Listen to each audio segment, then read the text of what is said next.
Hello student, myself Mamta Kapri. In this video I will teach you lesson third, that is fiber to fabric. In previous video में आप लोग को मैं question answer lesson 2 का करवाई थी. I think आप लोग याद कर चुके होंगे, कंप्लीट कर लिए होंगे. इस चैप्टर में लेसन थर्ड में फाइबर टू फैब्रिक. कोई किसी भी लेसन को पढ़ने के लिए अगर पढ़ते तो उसका टॉपिक होता है. फाइबर टू फैब्रिक में टॉपिक है fibre, fabric, classification of fibre and how to make fabric from fibre. Fibre से फैब्रिक कैसे मिलता है. स्टूडेंट, हम लोग जानते हैं कि जिस तरह हम लोग को कपड़ा की ज़रूरत है और फैब्रिक बनता क्या है, जिससे फाइबर टू फैब्रिक क्या होता है, तो उससे कॉटन होता है, कॉटन से कपड़ा बनता है. We need cotton to protect our self from heat, cold, insects. हम लोग को क्लोथ्स क्यों ज़रूरी है? क्लोथ इसलिए ज़रूरी है क्योंकि वो हमें हीट से, ठंडा से, कीड़े मकोड़े से बचाता है. पहले के ज़माने में आदमी लोग जो यूज़ करता था अपने बॉडी को कवर करने के लिए स्किन, एनिमल फर का यूज़ करता था. अभी जो है इंसान जो है वो क्लोथ्स का यूज़ करता है. तो इसीलिए कपड़ा ज़रूरी है बॉडी को कवर करने के लिए, इंसेक्ट से बचने के लिए, ठंड से बचने के लिए. फर्स्ट है टॉपिक में फाइबर. फाइबर किसे बोलते हैं? A fibre is a hair like strand from which all fabrics are made. जिस तरह हमारे बॉडी में से बॉडी जो है वो सेल से बनता है, उसी तरह फाइबर जो है वो हेयर लाइक स्ट्रैंड यानी बाल की तरह होता है, बाल की तरह पतला होता है. From which all fibres are made, जिससे जितने ही फाइबर्स है बनते हैं. नेक्स्ट है फैब्रिक. फैब्रिक किसे कहते हैं? A continuous piece of cloth which is generally use as a dress material is called fabric. हम लोग जो a continuous piece of cloth which is generally मतलब वो कपड़ा जो हम लोग हमेशा यूज़ करते हैं, जिससे हम लोग का ड्रेस मटेरियल बनता है, तो वो किससे बनता है? फैब्रिक. उसको क्या बोलते हैं? फैब्रिक. तो फैब्रिक में जैसे कि कॉटन क्लॉथ हो गया, लाइनॉल हो गया. ठीक है. अब है classification of fibres. Fibres on the basis of length. Length के अनुसार फाइबर को बांटा गया है, 2 पार्ट में बांटा गया है. Staple fibre, filament fibre. Staple fibre को हम लोग शॉर्ट बोलते हैं. इसका एग्जाम्पल हो गया कॉटन जूट. फिलामेंट फाइबर को हम लोग लॉन्ग बोलते हैं, लॉन्ग फाइबर बोलते हैं. इसका एग्जाम्पल हो गया नायलॉन एंड पॉलिस्टर. अब है on the basis of origin. Origin के अनुसार ये कितने पार्ट में बटा है? तो ये 2 पार्ट में बटा हुआ है, natural fibre and man made fibre. Natural fibre जो आप लोग जानते हैं, नाम से ही पता चल रहा होगा, जो नेचर के द्वारा मिलता है उसको नेचुरल फाइबर बोलते हैं, जैसे कि कॉटन है, वुल है, सिल्क है. मैन मेड फाइबर क्या जो आदमी के द्वारा बनाया है, जैसे कि नायलॉन है, पॉलिस्टर, यानी इसमें केमिकल यूज होता है. ठीक है. तो बेसिस ऑफ ओरिजिन क्या है? 2 टाइप है, natural fibre and man made fibre. Now yarn. Yarn किसे कहते हैं? Yarn is a continuous strand made of number of fibre which are twisted together. Yarn यानी एक धागा. धागा जो होता है वो सिंगल से नहीं बनता है, वो ट्विस्ट क्या है, मुड़ा रहता है, बुना मतलब एक दूसरे में लपझा रहता है. A yarn is a continuous strand made of number of fibre. बहुत सारे फाइबर से मिलकर ट्विस्ट होकर बनता है. The process of making yarn from fibres is called spinning. और जिस प्रोसेस से यार्न बनता है उसको क्या बोलते हैं? स्पिनिंग. यानी ट्विस्ट होने के बाद जिस प्रोसेस से वो बनता है उसको बोलते हैं spinning. For spinning hand operated device like takli और चरखा इज यूज. पहले के ज़माने में आदमी हाथ से स्पिनिंग करता था, जैसे कि टकली है या चरखा है. जैसे आप लोग सुने होंगे महात्मा गांधी चरखा चलाते थे.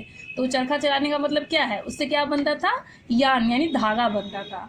लेकिन अब जो है डिमांड ज़्यादा होने के कारण उस हाथ से इंसान का जो होता है वो कम बनता है, लेकिन मशीन से ज़्यादा, कम समय में ज़्यादा होता है.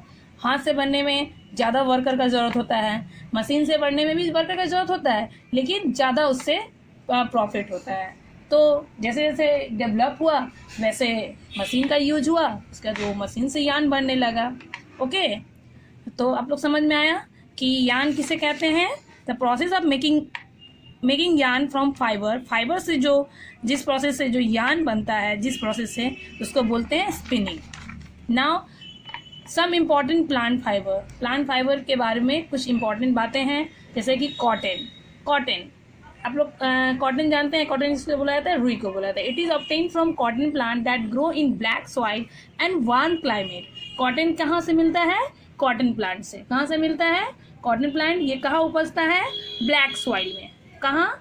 ब्लैक सॉइल में। और इसके लिए क्लाइमेट कैसा होना चाहिए कॉटन के लिए? वार्म क्लाइमेट, नहीं ज़्यादा गर्मी नहीं ज़्यादा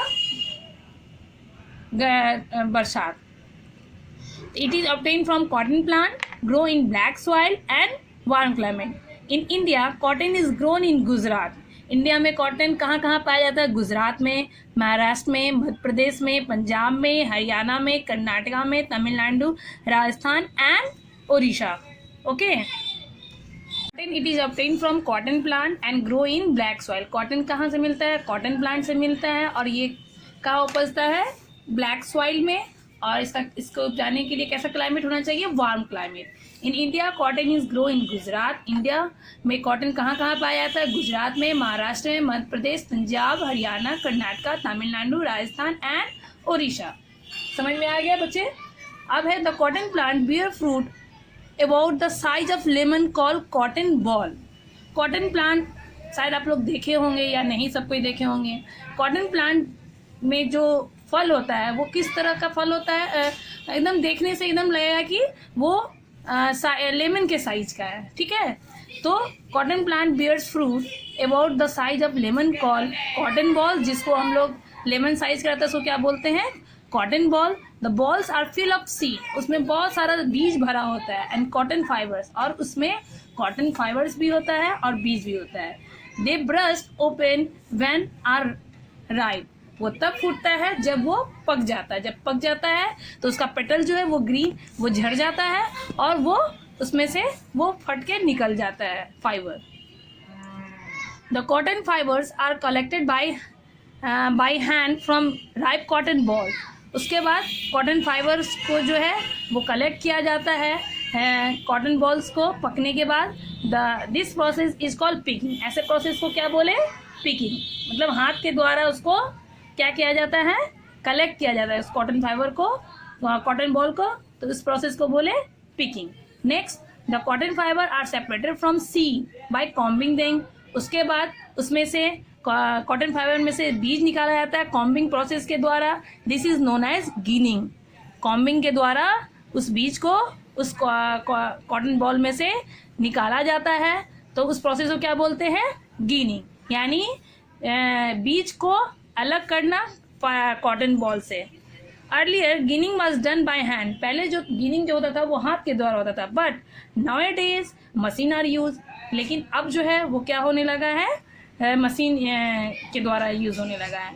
तो कॉटन बॉल्स को हम लोग प्लांट से कॉटन प्लांट से हम लोग कॉटन मिलने के लिए 4 प्रोसेस का यूज होता है। पिकिंग का, गिनिंग का, स्पिनिंग का, देन जाके वीविंग। तब जाके वो वीव होता है, तब वो जाके कॉटन कपड़ा बनता है जो हम लोग यूज़ करते हैं। आई थिंक तुम लोग समझ गए होगे। कुछ क्वेश्चन है, 2-3 क्वेश्चन ओरल क्वेश्चन है, आप लोग कर लीजिएगा। फर्स्ट क्वेश्चन है, fabrics are made from yarn. What are yarns made up of? Fabrics are made from yarn. What are the yarns made up of? Second question है, name 2 naturally obtain fibre. 2 naturally obtain fibre का नाम बताना है।